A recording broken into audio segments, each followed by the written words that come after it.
Bonjour au peuple de Dieu, soyez bénis en ce jour merveilleux. Que le Seigneur vous bénisse, que la grâce et la bonté de Dieu soient sur vous, sur vos familles, dans vos maisons et dans tout ce que vous entreprenez en ce moment. Je suis le pasteur Guy Robert des ministères Faith Ministry. Je me tiens présentement en ce jour, en ce lieu, pour vous apporter la bonne nouvelle par la grâce de Dieu. Nous allons travailler dans le livre de Luc, chapitre 5, à partir du verset 1 jusqu'au verset 4, par la grâce de Dieu. Je vais nous faire la lecture. Si vous avez des Bibles avec vous, prenez-les et travaillons ensemble par la grâce de Dieu. Je suis dans le livre de Luc 5, à partir du chapitre, au verset 1. Comme Jésus se trouva auprès du lac de Génézareth et que la foule se pressait autour de lui pour entendre la parole de Dieu, il vit au bord du lac deux barques, d'où les pêcheurs étaient descendus pour laver leurs filets. Il montait dans l'une des barques qui était à Simon. Dites avec moi, Simon. L'une des barques qui était à Simon. Et il le pria de s'éloigner un peu de terre. Puis il s'assit et de la barque il enseignait la foule. Je suis au verset 4. Lorsqu'il eut cessé de parler, il dit à Simon, avance en pleine eau, jetez vos filets pour pêcher. Alléluia. La Bible déclare que Jésus était au bord d'un lac et la foule le pressait pour écouter la parole de Dieu. Le besoin était éminent. La foule avait besoin d'entendre des oracles, la parole de Dieu ce jour-là. Et la foule est allée vers Jésus pour écouter la parole. Jésus n'a pas renvoyé la foule. Jésus a identifié le besoin. Et il a réagi par rapport à cela. Mais comment Jésus fait pour répondre à ce besoin qui était présent devant lui? Donc je dis, le thème de mon exhortation ce soir, c'est le besoin de Dieu ou ton besoin. Nous continuons la lecture. Au chapitre 4, au verset 4, autant pour moi. Lorsqu'il eut cessé de parler, il dit à Simon, avance en pleine eau et jetez vos filets pour pêcher. Simon lui répondit, maître, nous avons travaillé toute la nuit sans rien prendre, mais sur ta parole, je jetterai le filet. Retenons qu'au départ, nous avons dit ceci. La foule était là en train de presser Jésus pour que Jésus annonce la parole de Dieu. Et Jésus était au bord d'un lac. Et Jésus avait identifié deux barques. La Bible déclare que il montait dans l'une des barques qui appartenait à Simon.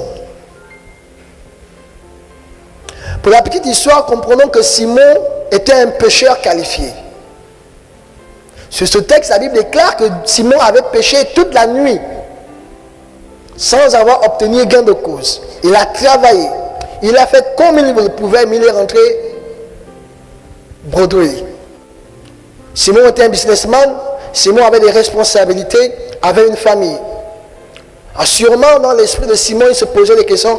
Comment je vais faire pour cette journée, pour payer mes travailleurs, pour nourrir ma femme? Je n'ai rien pêché. Je n'ai rien obtenu de ma pêche tout au long de la nuit. C'était le besoin sûrement de Simon. Mais la Bible dit, Jésus est monté sur la barque qui appartenait à Simon pour annoncer l'évangile. Dieu a eu le besoin et Simon avait un besoin aussi. Mais pour que le Seigneur puisse répondre aux besoins de Simon, il a fallu que le Seigneur réponde d'abord à son propre besoin. Il ne s'est pas dit, Simon a travaillé toute la nuit. Sûrement il est épuisé, il est fatigué. Je ne vais pas prendre sa barque, il se pose des questions. Non. Le Seigneur ne s'est pas préoccupé de cela.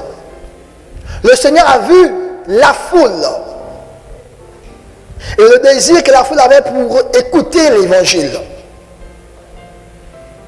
Sûrement tu es dans la même situation que Simon en ce moment. Tu as un besoin, tu as un désir. Mais le Seigneur regarde que tu as le besoin.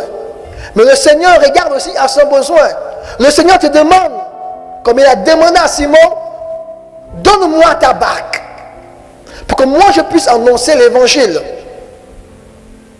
Donne-moi de ton temps pour que tu puisses annoncer l'évangile. Donne-moi de ton énergie, donne-moi de tes finances. Donne-moi ce qui t'appartient, parce que j'en ai besoin. Le Seigneur dit, donne-moi d'abord. Nous connaissons tous l'histoire de la femme sunamite avec le prophète Élie. L'où elle disait, il me reste qu'un peu d'huile et un peu de farine et je vais faire un gâteau et ensuite mon fils et moi nous allons mourir. Le prophète a eu connaissance du besoin de la dame, mais il n'a pas tenu compte de cela. Il a dit, nourris-moi d'abord, sers-moi d'abord. Amen, je vais te dire ceci. Quand le Seigneur localise un besoin, et que ce besoin est primordial d'abord pour lui, il fera d'abord ce qui lui concerne, avant de venir vers toi, avant de s'occuper de toi, avant de répondre à ton besoin. C'était là le dilemme. Simon n'a pas dit, je n'ai pas péché, je n'ai rien eu, je ne te donne pas ma bague, je suis épuisé, je vais aller dormir. Non, Simon a travaillé. Simon a donné sa bague pour que l'évangile soit annoncé, pour que Jésus travaille ce jour-là. Simon a mis son bien au service de l'évangile. Simon a disposé son temps au service de l'évangile. Et la bonne nouvelle, c'est celle-ci. La Bible déclare, dès que Jésus terminait d'annoncer l'évangile, il dit à Simon, avance en pleine eau. Simon ne s'attendait pas. Il ne savait pas ce que Jésus allait faire. D'où il a posé la question. Quand je dis, jetez vos filets, il dit, nous avons travaillé toute la nuit sans rien obtenir. Il ne savait pas que le sacrifice qu'il venait de faire devait répondre à son besoin. Il ne savait pas que, parce qu'il a disposé de son temps, il a donné de son bien pour l'évangile, pour la gloire de Dieu, pour la gloire du royaume des cieux. Dieu devait répondre à son besoin. Il ne s'attendait pas à cela. Il a obéi, comme toi tu as obéi. Alors le Seigneur répond maintenant aux besoins de Simon par une pêche miraculeuse. Le Seigneur a répondu aux besoins de Simon parce que le Seigneur savait que Simon avait un besoin. C'est pour ça qu'il a utilisé la bague de Simon. Tu as un besoin, tu as un souci. Tu as mis de ton temps au service de l'évangile. Tu t'es consacré sûrement la moitié de ta vie, de ta jeunesse à prêcher, à annoncer l'évangile. Mais sois-en sûr, le Seigneur te récompensera pour cela. Sois-en sûr, le Seigneur répondra par rapport à ton sacrifice. Le Seigneur répondra par rapport à ton élan, par rapport à ce que tu as semé. Il est juste et fidèle, notre Dieu.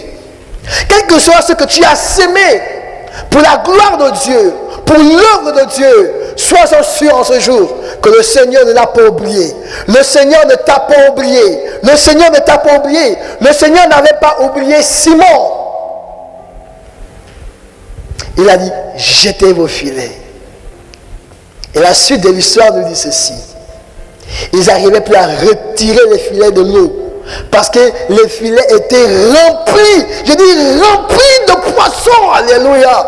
Le miracle que Simon cherchait, le besoin que Simon voulait résoudre était palpable. Dieu a répondu.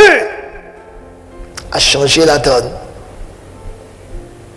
Simon est rentré finalement ce jour-là dans sa maison avec des poissons pour prendre soin de sa maison, de ses enfants, pour vendre son poisson, pour pouvoir payer les gens qui étaient avec lui. Le Seigneur connaît ton besoin.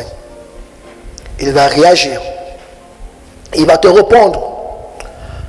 Il sait que tu as semé. Il sait que tu as donné de ton temps. Notre Dieu est fidèle. Aie confiance. Que le Seigneur te bénisse. Au nom de Jésus. Amen. Alors je vais prier ensemble avec toi maintenant. Notre Dieu, notre Père, nous voulons te dire merci pour cette parole d'encouragement que tu viens de nous accorder. Seigneur, tu nous demandes de ne pas perdre l'espoir, mais d'avoir les yeux toujours fixés sur toi. Seigneur, au travers de cette parole, tu nous enseignes que tout ce que nous avons sémé n'est pas perdu. Seigneur, que tu es le juste et tu vas nous le récompenser. Je te prie, Seigneur Dieu, de regarder à mon frère, de regarder à ma soeur maintenant. Seigneur, par rapport à leurs besoins, par rapport à leurs cris, Seigneur Dieu. Tu connais, Seigneur, combien de fois, Seigneur, ils ont mis de leur temps. Ils ont investi de leur bien, Seigneur, pour l'œuvre de l'évangile, pour la gloire de ton nom. Je prie au Dieu de l'alliance de se manifester dans chacune de ces vies. Seigneur, de résoudre, Père, de rétablir, Père, d'apporter le miracle, Père, au nom de Jésus-Christ de Nazareth, Seigneur, sur toutes ces personnes, Seigneur, oh Dieu, qui ont été fidèles et loyales vis-à-vis de toi, Père, quand tu avais le besoin. Quand tu avais le besoin, Seigneur Dieu, quand tu avais besoin d'eux, ils se sont toujours tenus, ils ont toujours répondu présent. Je prie au Dieu de l'Alliance, Père, souviens-toi de chacun d'entre eux. Étends ta main, réponds au Dieu, au nom de Jésus-Christ de Nazareth. Amen. Que le Seigneur te bénisse davantage. Maintenant, je vais te donner les annonces de la semaine. Nous sommes connectés, comme tu le sais déjà, avec moi tous les mercredis par atmosphère de puissance, à partir de 20h. Tous les vendredis, comme celui-ci, par la parole d'encouragement, à partir de 20h. Et dimanche, à partir de 10h. Que Dieu vous bénisse.